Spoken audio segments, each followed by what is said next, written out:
이솝우화의 한 부자의 기도에 대한 이야기가 나옵니다. 한 부자가 기도를 했는데 어떤 상황에서 기도를 했냐면 이 부자가 크게 장사를 하는 장사꾼이었습니다. 그래서 배에 많은 물건을 싣고 가다가 이제 뭐 흔한 일이죠. 그 배가 큰 풍랑을 만나서 위기에 처한 겁니다. 큰 파도가 넘실거리면서 배를 뒤엎어 놓을 것 같은 그런 기세로 파도가 계속 치니까 결국 이 뱃사람들과 부자가 배에 실려 있는 그 많은 물건을 다 배에서 바다에 던지고, 그래서 배가 가벼워야 침몰을 면할 수 있다고 생각을 해서 그 좋은 물건들을 다 버렸는데, 그래도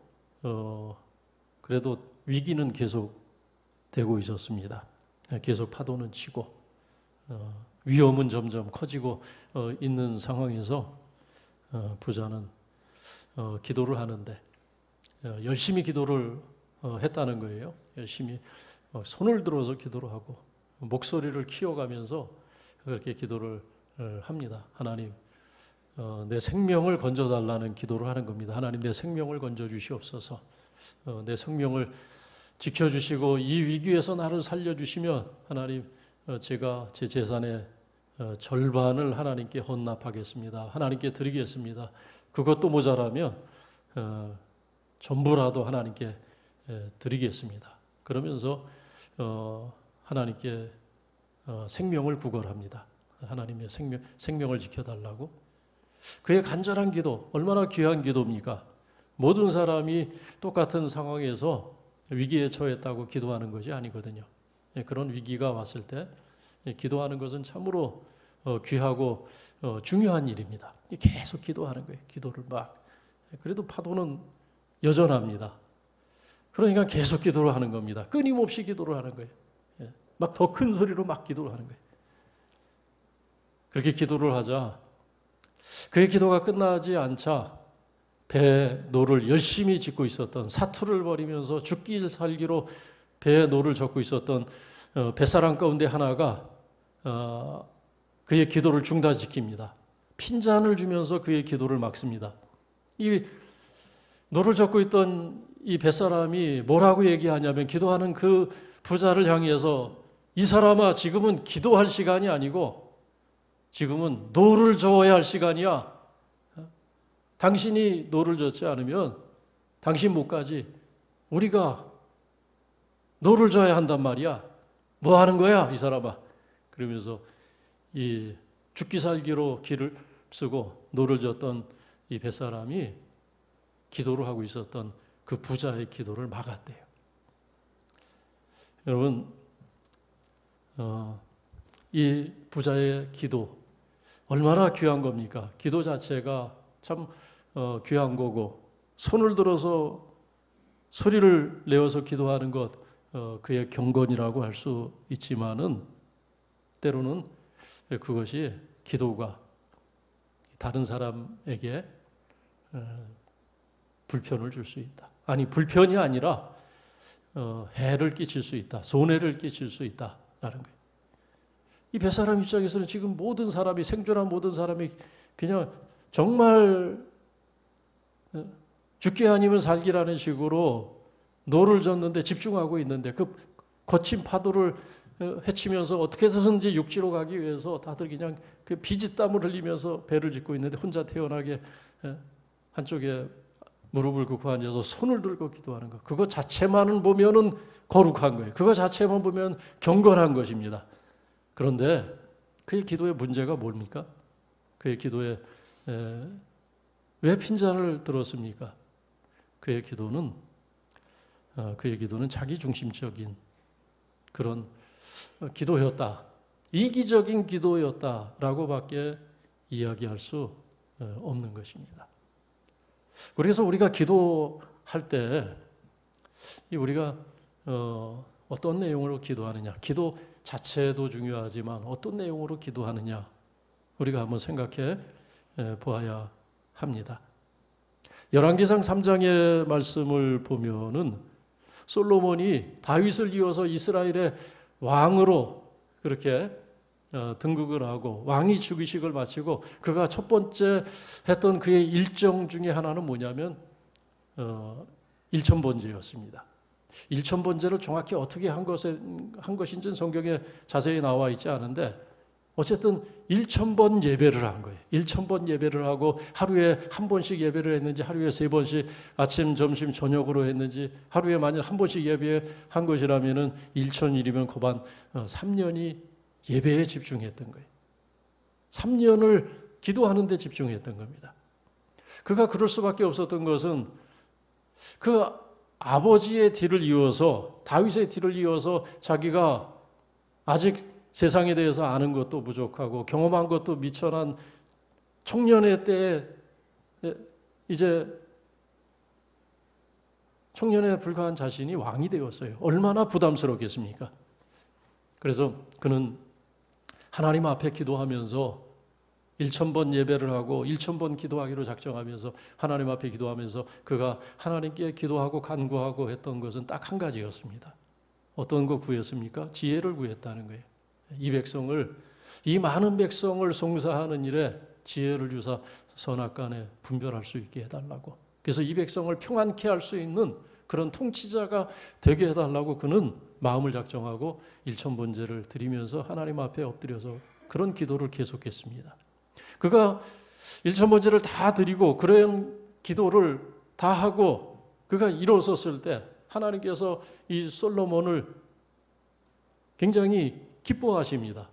그의 기도를 굉장히 하나님께서 합당한 기도로 여기시고 하나님께서 이 솔로몬을 축복하시고 그의 기도에 응답을 하셨는데 먼저 하나님께서 이 솔로몬에게 어떤 말씀으로 솔로몬을 위로해 주셨냐면 그런 말씀을 하세요. 하나님께서 1000번 기도하고 1000번 예배하니 솔로몬에게 어떤 말씀을 하냐면 여호와께서 그에게 이르시되 네가 자기를 위하여 장수도 구하지 않고 부도 구하지 않고 원수의 생명을 멸하기도 구하지 않고 백성을 위하여 송사하는 일에 지혜를 구하였으니 내가 내 말대로 하여 지혜롭고 총명한 마음을 내게 주어 너와 같은 자가 없게 할 것이며 이후에도 너와 같은 자가 없을 것이다.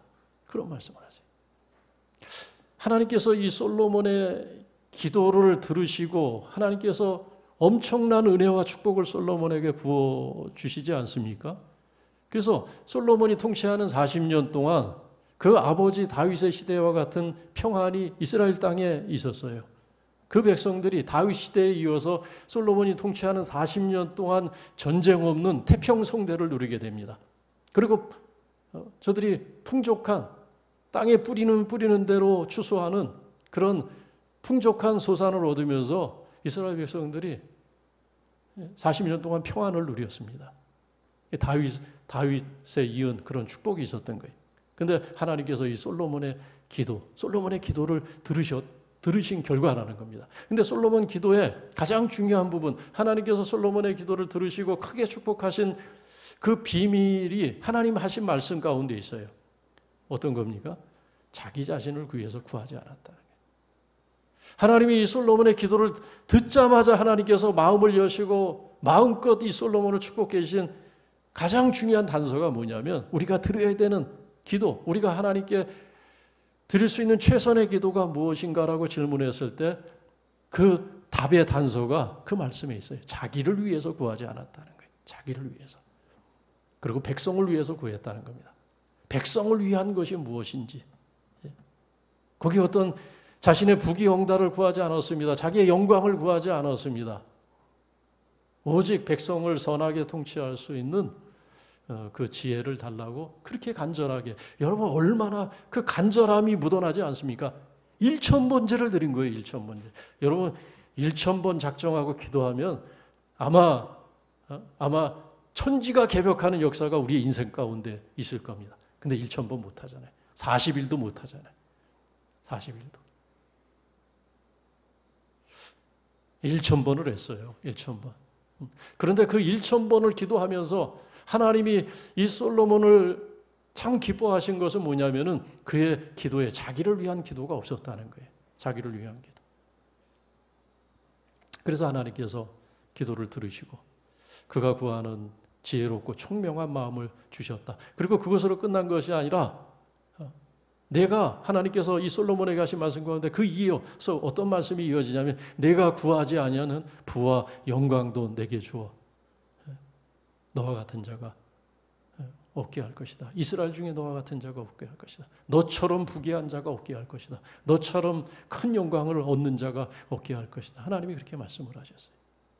저는 이 말씀을 기억을 할 때 또 이 말씀과 연결돼서 생각나는 주님의 말씀이 예수님의 말씀이 있습니다. 예수님의 말씀 가운데 마태복음 6장 33절 말씀이 이 말씀과 일맥상통합니다.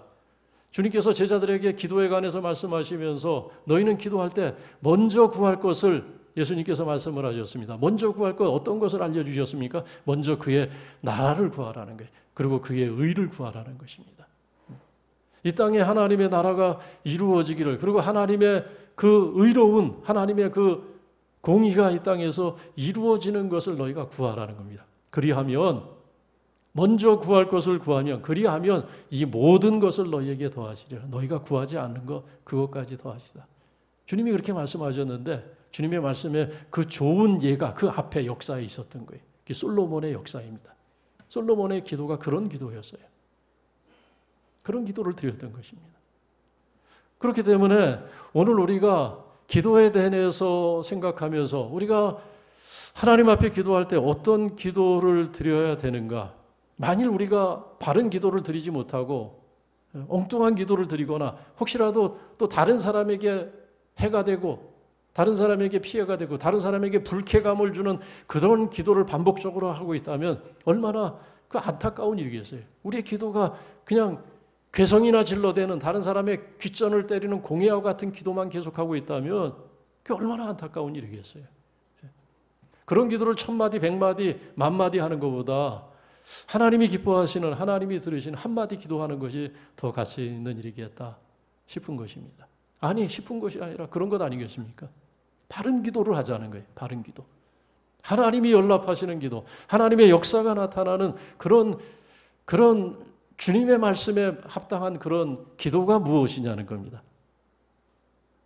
그 질문에 대한 단서가 오늘 우리가 읽은 본문에 충분히 나와 있습니다.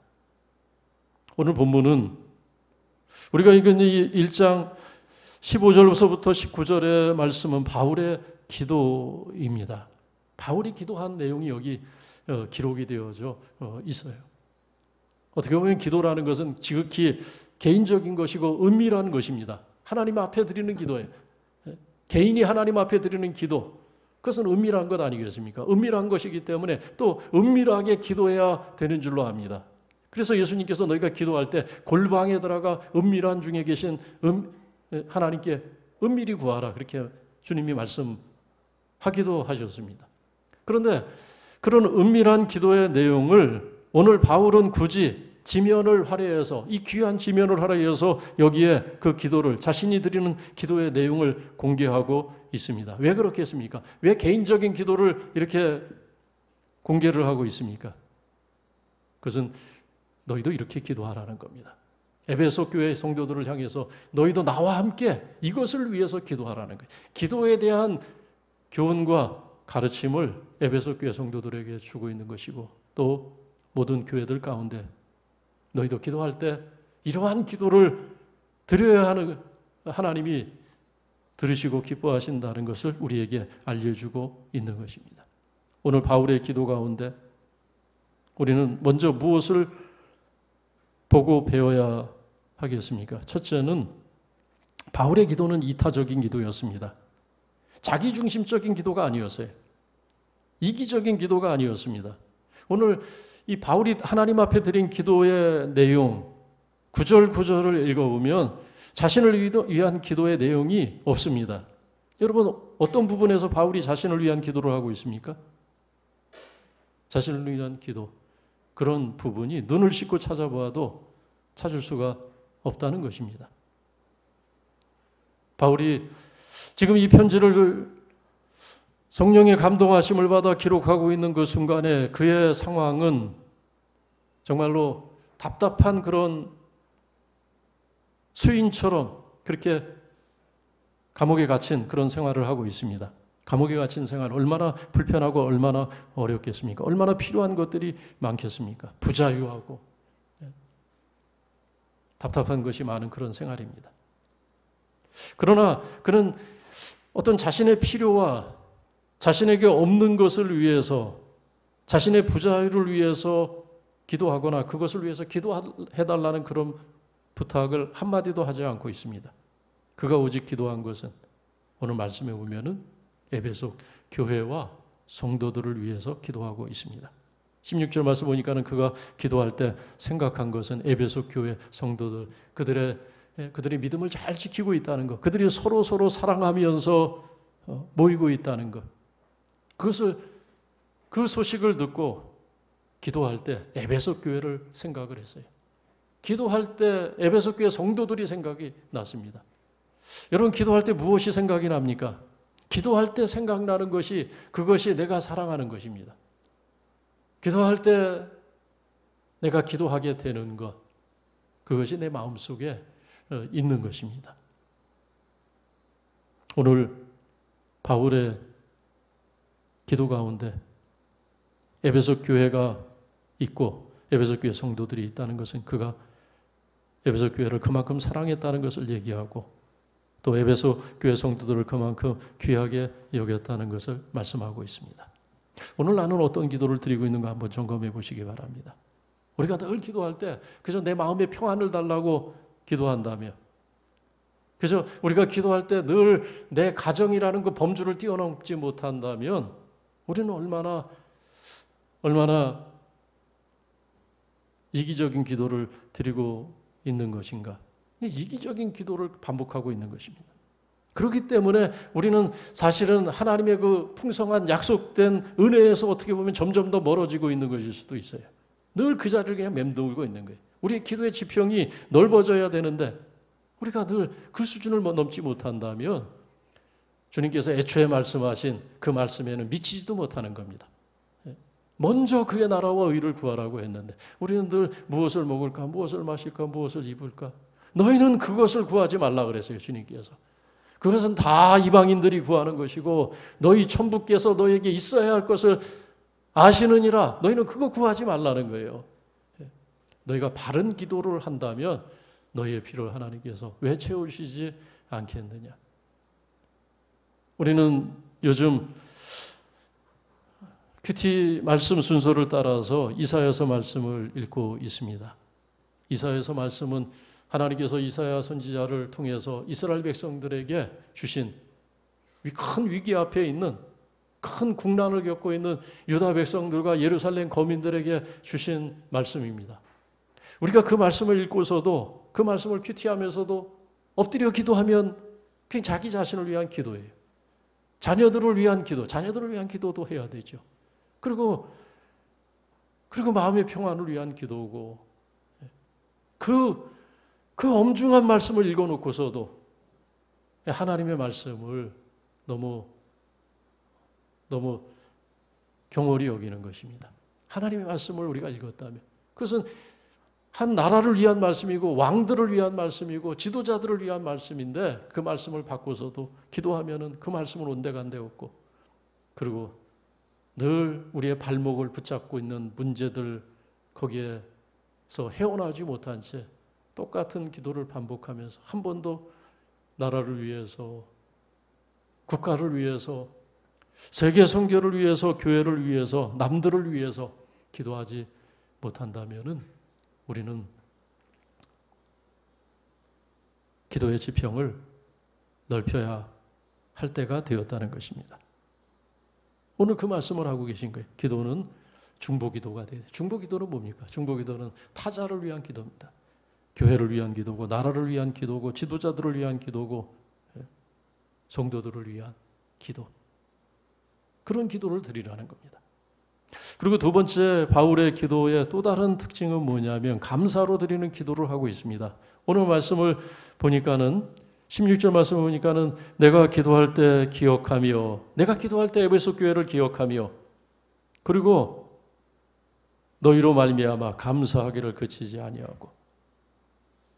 기도할 때 감사가 있어요. 감사로 기도하고 있습니다. 그치지 않는 감사. 감사하고 또 감사했는데도 그 마음에 또 고백해야 될 감사가 남아 있어요. 그만큼 감사가 이 바울의 마음에 충만히 채워져 있는 것입니다. 감사가 있었기 때문에 기도가 계속된 것입니다. 신앙생활은 우리가 가만히 생각해 보니까 신앙생활은 사실 감사로 하는 것입니다. 예배도 감사로 하는 것이고, 찬양도 감사로 하는 것이고, 봉사도 감사로 하는 것이고, 헌신도 감사로 하는 것이고, 기도도 감사로 하는 것입니다. 감사 없이 예배한다, 감사 없이 찬양한다, 감사 없이 봉사한다. 여러분, 어불성설입니다. 그런 일은 될 수가 없어요. 하는 흉내는 낼 수 있습니다. 그러나 그게 끝까지 못 가요. 끝까지 못 갑니다. 기도해도 중간에 끝나요. 봉사해도 중간에 끝나요. 감사 없이 봉사하는 거 보세요. 그럼 중간에 하다가 왜 나만 하나 이렇게 돼요. 왜 나만 하지? 그게 끝나요. 감사가 없이 의무로 하기 때문에 그래요. 공명심으로 하기 때문에 그렇습니다. 헌신을 하다가도 중간에 끝나요. 의무로 하기 때문에. 감사가 없으면 변화가 많아요.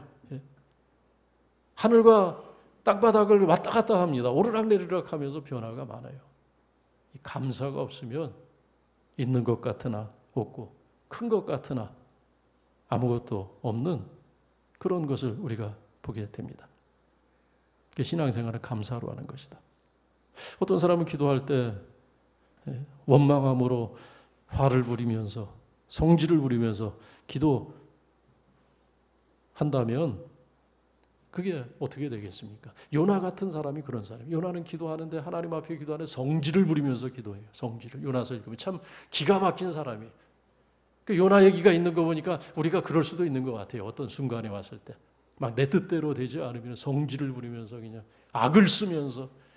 요나가 그랬잖아요. 요나가 하나님이 하시는 일이 자기 마음에 안 드니까 그냥 객기를 부리면서 하나님 앞에 따지면, 하나님은 어떻게 이럴 수가 있냐고.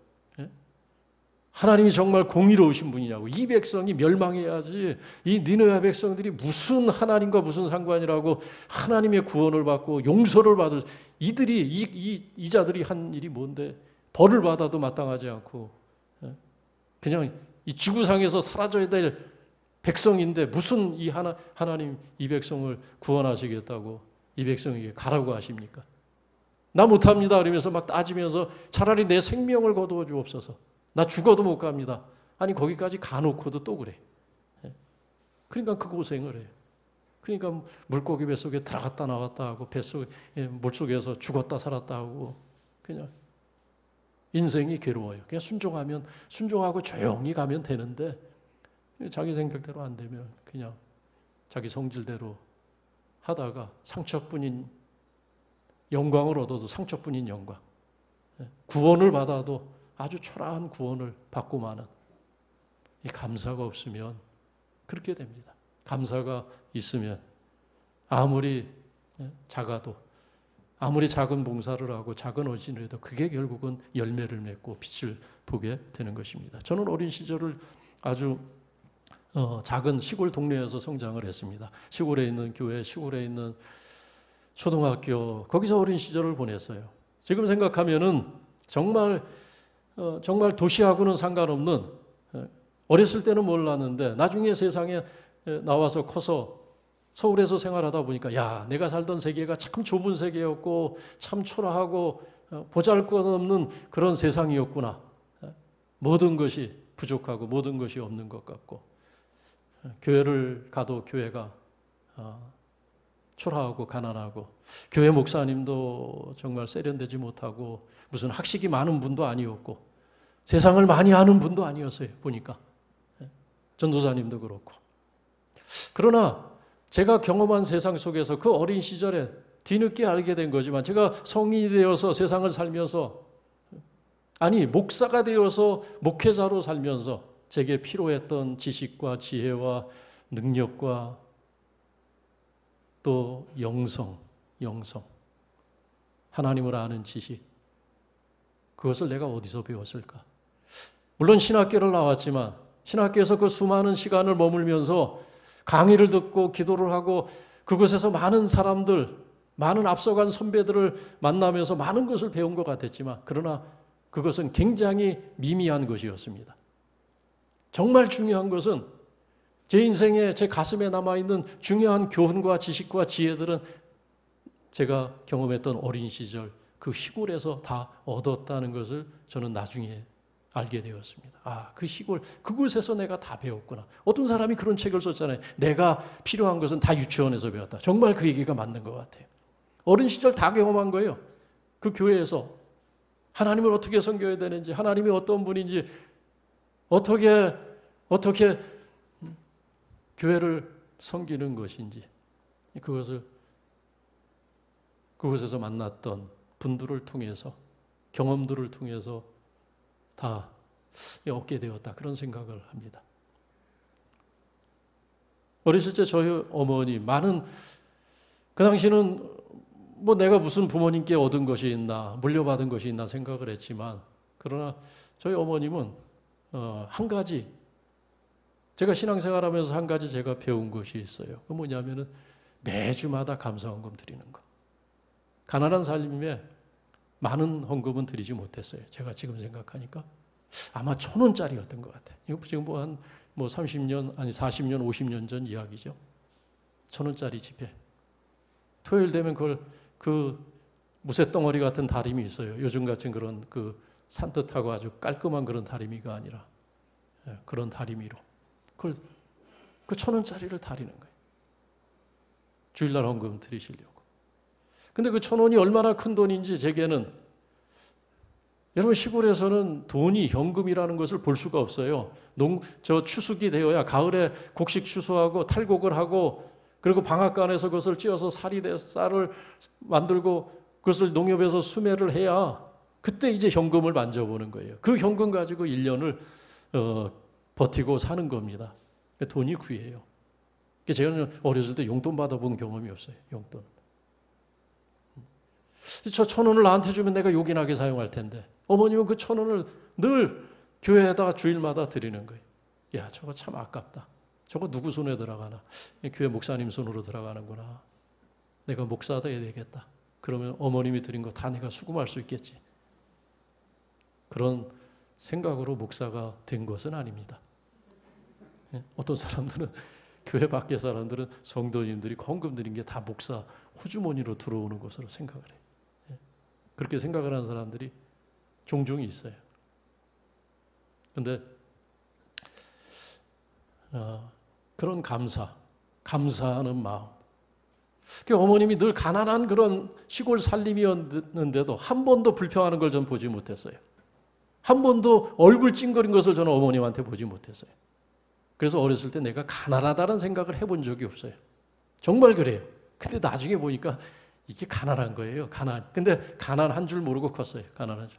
왜냐하면 어머님은 늘 감사했고 늘 작은 것이라도 하나님 앞에 매주마다 드리면서 감사를 고백하는 모습을 보았기 때문에 저도 그 모습을 제 목회 평생의 교훈으로 삼습니다. 저도 매주마다, 많지는 않죠. 매주마다 저는 52주 감사헌금을 안 드린 적이 없어요. 늘 드립니다. 감사합니다. 감사가 없으면 허사입니다. 모든 게 그래요. 신앙생활은 감사로 하는 것이다. 우리의 신앙이 크다 작다, 깊다 얕다, 그것을 우리가 측정할 수는 없습니다. 그것에 대해서 우리가 얘기할 수가 없어요. 다른 사람의 믿음이 좋다 나쁘다 그거 얘기할 게 아닙니다. 얘기해서 안 됩니다. 그건 정말 노터치입니다. 우리가 어떻게 신앙에 대해서 얘기할 수 있습니까? 그러나 내 자신의 문제에 대해서, 내 신앙이 지금 어떤 상태인지, 내 신앙이 정말 하나님을 만족시킬 수 있는, 하나님의 말씀에 맞는 그런 지금 믿음으로 내가 하나님을 섬기고 있고 교회를 출입하고 있는지, 아니면 우리가 그냥 습관에 쫓아서 흉내만 내고 있는지, 내 스스로는 나 자신에 대해서는 한 번쯤 생각을 해봐야 되지 않겠습니까? 근데 그 기준이 무엇일까? 하나 분명한 바로메타가 있어요. 뭐냐? 그것은 감사입니다. 내가 감사로 하고 있는지. 감사가 있으면 역사가 나타납니다. 그래서 시편 50편 23절에서 감사로 나를 예배하는 자가 나를 영화롭게 하나니 그에게 나의 구원을, 나의 영광을 내가 나타내리라. 그런 말씀을 하세요. 하나님께서 하나님의 영광을 누구에게 나타나시는가? 하나님 자신을 누구에게 보여주시는가? 감사로 예배하는 자라 그랬어요. 감사로. 의무로 예배하는 자가 아니고 습관을 쫓아 예배하는 것이 아니고 예배할 때마다 깊은 감사를 드리면서 마음으로 감사를 고백하면서 하나님 감사합니다. 하나님 이 큰 은혜를 내가 입어서 살아가고 있습니다. 정말 은혜 아니면 살 수 없는데 하나님이 내게 날마다 은혜를 부어주셔서 하나님 내가 살고 있으니 하나님 내가 어찌 감사하지 않겠습니까? 하나님 감사합니다. 또 감사합니다. 감사를 고백하는 그 예배, 그 기도, 그 찬양. 그에게 하나님은 당신의 영광을 나타내시겠다. 하나님의 하나님 되심을 나타내시겠다고 약속을 하시기 때문에 기도를 감사함으로 하면 하나님이 들으신다는 겁니다. 오늘 바울의 기도가 그런 기도였고, 세 번째는 바울이 오늘 기도하는 것, 이 에베소 교회를 기억하면서 기도한 것은 어떤 것이냐면 17절 말씀을 보니까 지혜와 계시의 영을 구하고 있습니다. 너희가 지혜와 계시의 영을 구하라는 거예요. 내가 그것을 위해서 기도한다는 겁니다. 아버지 하나님께 너희가 구할 것이 뭐냐? 지혜와 계시의 영입니다. 계시의 영이라는 것은 성령을 얘기합니다. 성경에서 종종 성령을 계시의 영이라고 그렇게 얘기합니다. 왜냐하면 계시라는 것은 뭐냐면 계시라는 것은 어떤 감추어져 있는 존재, 비밀에 쌓여 있는 존재가 이렇게 보여지는 것. 덮어져 있는 것이 거치고 마치 짙은 안개가 거쳐서 어떤 사물이 또렷하게 보이는 그 상태, 그것이 계시의 뜻이에요. 계시라는 것은 이 베일을 벗긴다 그런 뜻이에요. 베일을 벗긴다. 여러분, 우리가 하나님을 알 수가 없습니다. 하나님은 정말 베일에 쌓인 분이고 하나님은 비밀 속에 계신 분이고 신비 속에 계신 분이고 그래서 우리가 어떻게 하나님을 알 수 있는 방법이 없어요. 사실은. 뭐 철학을 한다고 해서 알 수 있는 것이 아니고 학문을 한다고 해서 알 수 있는 것이 아니고 수행을 한다고 해서 알 수 있는 것이 아니고 고행을 하고 어떤 순례를 해서 바다 끝까지 순례하고 사막 끝까지 순례를 그 고생을 해서 막 찾는다고 하나님을 만날 수 있는 그런 하나님이 아닙니다.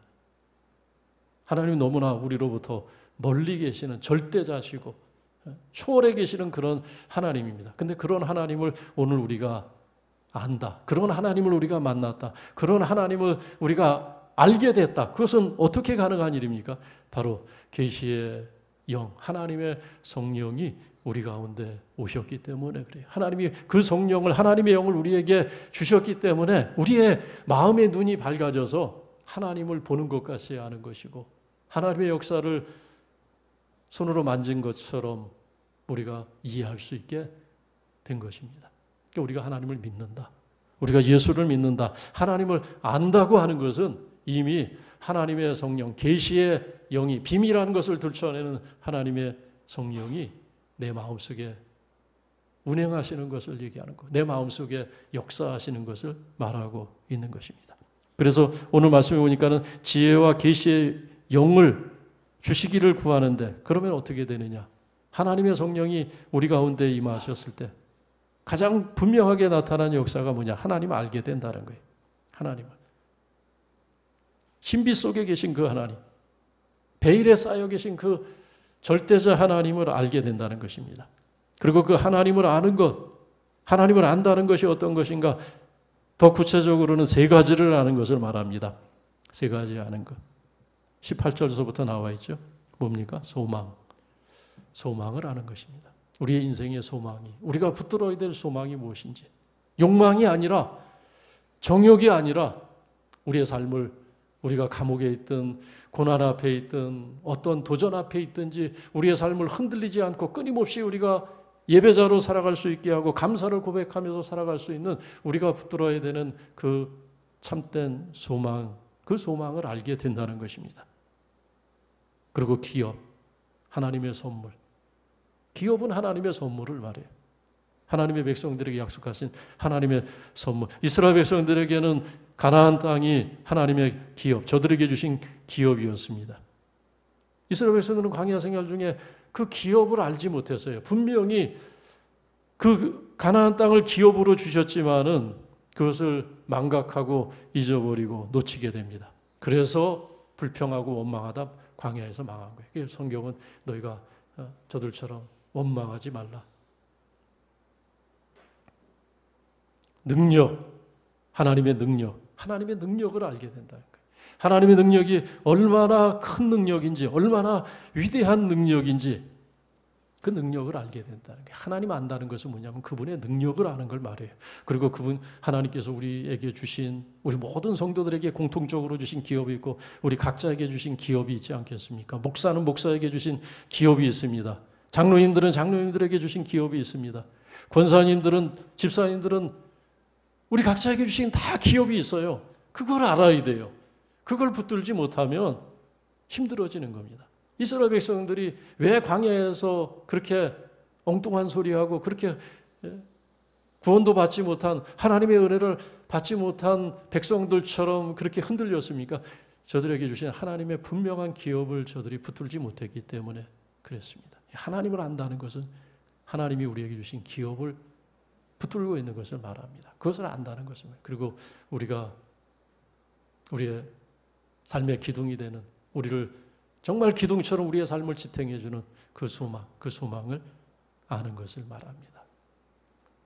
오늘 우리는 기도에 대한 바울의 기도를 통해서 우리가 어떻게 하나님 앞에 참된 기도를 하며 하나님이 기뻐하시는 기도를 드릴 수 있는지 우리는 배우게 됩니다. 오늘 말씀을 통해서 우리의 기도가 더 깊어지고 우리의 기도가 더 쉬워지고, 그래서 하나님을 더 잘 아는, 하나님을 이해하고 하나님을 더 잘 알아서 하나님께서 주시는 풍성한 은혜와 또 영광을 보실 수 있기를 주의 이름으로 축원합니다. 기도하겠습니다.